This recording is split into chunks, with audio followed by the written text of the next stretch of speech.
লাগে না রে যজ্ঞ পূজা কলির ভজন বড় সোজা লাগে না রে যজ্ঞ পূজা কলির ভজন বড় সোজা হরি নামে হয় হরির পূজা হরি নামে হয় হরির পূজা হরি নামে হয় হরির পূজা হরি নামে হয় হরির পূজা গঙ্গা জলে গঙ্গা পূজা হরি নামে হয় হরির পূজা গঙ্গা জলে গঙ্গা পূজা হরি নামে হয় হরির পূজা গঙ্গা জলে গঙ্গা পূজা হরি নামে হয় হরির পূজা গঙ্গা জলে গঙ্গা পূজা হরি নামে হয় হরির পূজা লাগে না রে যজ্ঞ পূজা লাগে না রে যজ্ঞ পূজা লাগে না রে যজ্ঞ পূজা লাগে না রে যজ্ঞ পূজা কলির ভজন বড় সোজা কলির ভজন বড় সোজা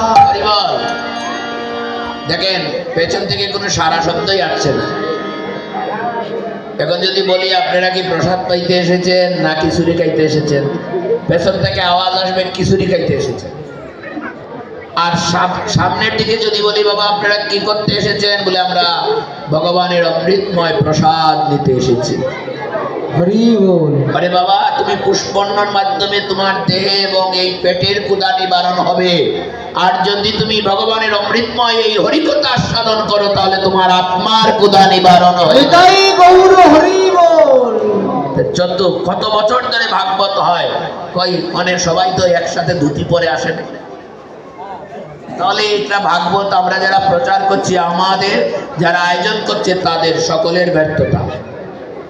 এবার ডিজিটাল যুগে বলছে যে তুমি ভাগবত ধর্মে তুমি সব সময় ধুতি পরবা না, কিন্তু ভাগবত ধর্মে যখন তুমি হরিকথা শ্রবণ করতে ভক্তের সঙ্গে আসবা, তাহলে তুমি একটু ধুতি পরে, একটু তিলক করে, একটু গলায় মালা নিয়ে, একটু উত্তরী বহির্বাস গায়ে দিয়ে আসি বসে থাকবা।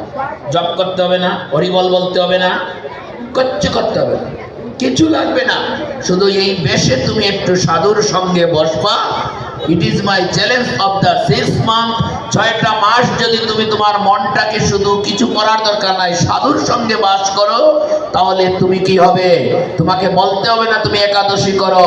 সাধুর স্পর্শে ভগবানের কৃপা আশীর্বাদ নিয়ে এমনি এমনি তোমার হরিকথা আরম্ভ হয়ে যাবে। হরি বল হরি বল। বাবা আপনাদের এখানে আম গাছ আছে? আম গাছে অনেক আম ধরলে গৃহস্থ কিন্তু আম গাছ ধরে বিক্রি করে দেয় না? যে ব্যাপারী আম কিনে, এই ব্যাপারী আম কিনের সময় কি করে, একটা দুইটা আম গাছে পাকা মাত্রই সব আম পেরে নেয় না? পথিক জিজ্ঞাসা করে, বাবা তোমার গাছে তো আম পেকেছে মাত্র অর্ধেক, তো অর্ধেক কাঁচা রয়েছে, তুমি অর্ধেক কাঁচা অর্ধেক কি করবে? তখন ব্যাপারী বলে, বাবা আমারও বুদ্ধি আছে।